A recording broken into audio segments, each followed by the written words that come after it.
ওই তো যাবো তো, ওটা দিয়ে আবার ওদিকটা যাবো। কোথায়? চলুন চলুন, ওই রাস্তাটা দিয়ে ওদিকটা যাবো। চলুন। কি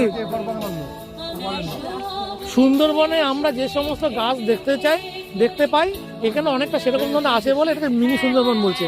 তবে সুন্দরবনে ওটা হচ্ছে এপারের লোক, হ্যাঁ ওপারে তাহলে নদী আছে, তাহলে আরামসে ওপার থেকে বাড়ি চলে আসতে পারে। সেই জন্য সেই যে নৌকায় মাছ হচ্ছে সেই দেখে। হ্যাঁ, না ওরা তো মাছ ধরে, এখানে জেলে রয়েছে, এপারেও থাকতে পারে ওপারেও থাকতে পারে, ওপারের লোকও আসতে পারে। না ওপারের লোক কি করে আসবে? আসে। হ্যাঁ, এপার থেকে ধরতে তো ওপারে যায়, ওপার থেকে ধরতে ওরা স্থানীয় বাসিন্দা তো, ওদের জন্য ফ্রি আছে, ওদের জন্য ফ্রি আছে।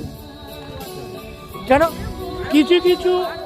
কিছু জায়গা রয়েছে এরকম রাস্তা, বুঝেছেন, এদিকে ধান ক্ষেত, ওদিকে পুকুর, এই ধান ক্ষেতটা পড়ছে ইন্ডিয়া আর পুকুরটা পড়ছে বাংলাদেশ, এরকমও আছে। তাহলে স্থানীয় বাসিন্দা যারা, তাদের জন্য ছাড়। মানে বিএসএফ মাঝে মাঝে টল দেয় কিন্তু।